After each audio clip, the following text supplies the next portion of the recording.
Assalamualaikum warahmatullahi wabarakatuh. Perkenalkan, nama saya Laila Purnama. Saya dari D4 Administrasi Bisnis Otomotif semester 3. Berdirinya saya di sini, saya akan mempresentasikan cara manajer keuangan mengimplementasikan kode etik profesi dalam pengambilan keputusan keuangan.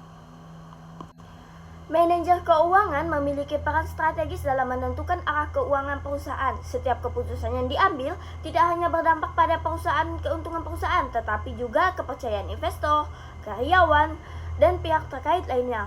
Oleh karena itu, penerapan kode etik profesi sangat penting untuk menjaga integritas dan profesionalisme. Nah, yang kedua yaitu apa sih pengertian kode etik profesi? Kode etik profesi adalah seperangkat prinsip moral dan standar perilaku yang menjadi pedoman bagi profesional dalam menjalankan tugasnya. Tujuannya adalah memastikan setiap keputusan yang dilakukan secara jujur, objektif, tanggung jawab, dan profesional. Nah, implementasi kode etik dalam pengambilan keputusan itu ada apa saja sih? Yaitu ada 5. Pertama yaitu integritas dalam pengelolaan keuangan, yaitu tidak memanipulasi laporan keuangan, menyajikan data keuangan secara transparan, dan menghindari praktik korupsi dan kecurangan. Contohnya, manajer keuangan menolak mengubah laporan laba agar terlihat lebih tinggi. Yang kedua yaitu objektivitas dalam pengambilan keputusan, yaitu menghindari konflik kepentingan pribadi, menilai investasi berdasarkan analisis, bukan relasi pribadi, dan mengambil keputusan berbasis data. Contohnya, memiliki investasi dengan ROI terbaik meskipun bukan perusahaan memiliki kerabat. Nah, yang ketiga yaitu kompetensi profesional. Kompetensi profesional yaitu menggunakan analisis keuangan yang tepat, yaitu NPV, IRR, dan ROI. Kedua yaitu mengikuti perkembangan pasar finansial dan mengambil keputusan berdasarkan keahlian. Nah, contohnya yaitu menghitung kelayakan proyek sebelum menyetujui pendanaan. Yang keempat yaitu menjaga kerahasiaan kantor. Nah, yang keempat yaitu menjaga kerahasiaan informasi, tidak membocorkan data keuangan perusahaan, mengamankan dokumentasi finansial, tidak memanfaatkan informasi internal untuk keuntungan pribadi. Nah, contohnya yaitu menggunakan insider trading. Yang kelima yaitu tanggung jawab profesional, mengutamakan kepentingan perusahaan dan stakeholder. Kedua, memastikan keputusan yang tidak merugikan pihak lain. Ketiga yaitu mematuhi hukum dan integritas regulasi. Contohnya yaitu menyusun anggaran dan yang realistis sesuai aturan dan perpajakan. Dampak positif implementasi kode etik yaitu meningkatkan kepercayaan investor, menjaga reputasi perusahaan, mengurangi resiko hukum, meningkatkan kinerja keuangan, dan kelima, menciptakan budaya kerja profesional. Nah, kesimpulannya yaitu manajer keuangan harus menerapkan kode etik profesi dalam setiap keputusan keuangan. Integritas, objektivitas, kompetensi, kerahasiaan, dan tanggung jawab. Profesional menjadi landasan utama agar keputusan yang diambil tidak hanya menguntungkan perusahaan, tetapi juga adil, transparan, dan berkelanjutan. Dengan menerapkan kode etik profesi secara konsisten, manajer keuangan dapat menciptakan pengolahan keuangan yang sehat dan beretika, sehingga perusahaan mampu berkembang secara berkelanjutan. Terima kasih. Nah, yang kedua yaitu navigasi perencanaan keuangan untuk masa depan yang lebih baik dan sangat penting dalam pembahasan pengertian fungsi anggaran. Sebagai konsultan yang dipercaya, Tuan Benny berpenghasilan sebesar 12.500.000 setiap bulan dan merencanakan keuangan sebagai berikut.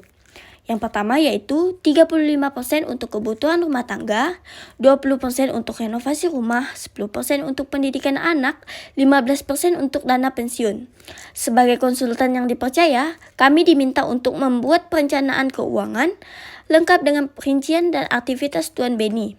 Penghasilan bulanan Tuan Benny yaitu 12.500.000. Yang pertama yaitu belanja rumah tangga, 35% dari penghasilan yaitu 35% dikali 12.500 yaitu mendapatkan 4.375. Yang kedua yaitu Renovasi rumah. Renovasi rumah yaitu 20% dikali penghasilan. Yaitu 20% dikali 12.500.000 yaitu mendapatkan 2.500.000. Pendidikan anak 10% dikali penghasilan.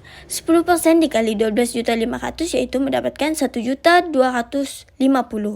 Kebetulan Tuan Benny memiliki 2 anak yaitu 1.250.000 ditambah 1.250.000 yaitu 2.500.000. Nah, yang keempat, dana pensiun. Dana pensiun memiliki 15% dikali penghasilan. 15% dikali 12.500.000 yaitu mendapatkan 1.875.000. Nah, selanjutnya sisa penghasilan. Sisa rincian pengeluaran Tuan Benny yaitu pertama, belanja rumah tangga 4.375.000. Yang kedua, renovasi rumah yaitu 2.500.000. Yang ketiga, pendidikan anak 2.500.000. Yang keempat, dana pensiun 1.875.000. Dengan total pengeluaran kita tambah semuanya, yaitu kita jumlahkan, dapatlah 11.250.000. Sisa penghasilan. Penghasilan bulanan dikurang total pengeluaran yaitu 12.500.000 dikurang 11.250.000 sama dengan 1.250.000. Selanjutnya, yaitu rincian perencanaan Tuan Benny, yaitu dengan kategori penghasilan bulanan, kebutuhan rumah tangga, renovasi rumah, pendidikan anak, dana pensiun, dan sisa pengeluaran. Nah, ini dikurangkan saja. Nah, kesimpulannya, jadi untuk merencanakan pengeluaran Tuan Benny harus menyisihkan penghasilan dengan rincian sebagai berikut, yaitu kebutuhan rumah tangga sebesar 4.375.000, 3% dari penghasilan, 35% dari penghasilan. B. Renovasi rumah sebesar 2.500.000, 20% dari penghasilan. Yang ketiga, pendidikan anak sebesar 2.500.000, 20% dari penghasilan. Dana pensiun sebesar 1.875.000, 15% dari penghasilan. Dengan total pengeluaran sebesar 11.250.000, Tuan Benny masih memiliki sisa penghasilan sebesar 1.250.000. Dapat digunakan untuk investasi atau kebutuhan lainnya. Sekian dari saya, terima kasih. Nah, yang kedua yaitu navigasi perencanaan keuangan untuk masa depan yang lebih baik dan sangat penting dalam pembahasan pengertian fungsi anggaran. Sebagai konsultan yang dipercaya, Tuan Benny berpenghasilan sebesar 12.500.000 setiap bulan dan merencanakan keuangan sebagai berikut. Yang pertama yaitu 35% untuk kebutuhan rumah tangga, 20% untuk renovasi rumah, 10% untuk pendidikan anak, 15% untuk dana pensiun. Sebagai konsultan yang dipercaya, kami diminta untuk membuat perencanaan keuangan lengkap dengan rincian dan aktivitas Tuan Benny. Penghasilan bulanan Tuan Benny yaitu 12.500.000. Yang pertama yaitu belanja rumah tangga 35% dari penghasilan yaitu 35% dikali 12.500 yaitu mendapatkan 4.375.000. Yang kedua yaitu renovasi rumah. Renovasi rumah yaitu 20% dikali penghasilan, yaitu 20% dikali 12.500 yaitu mendapatkan 2.500. Pendidikan anak 10% dikali penghasilan, 10% dikali 12.500 yaitu mendapatkan 1.250. Kebetulan Tuan Benny memiliki 2 anak yaitu 1.250 ditambah 1.250 yaitu 2.500. Nah, yang keempat, dana pensiun. Dana pensiun memiliki 15% dikali penghasilan. 15% dikali 12.500 yaitu mendapatkan 1.875. Nah, selanjutnya sisa penghasilan. Sisa rincian pengeluaran Tuan Benny yaitu pertama, belanja rumah tangga 4.375.000. Yang kedua, renovasi rumah yaitu 2.500.000.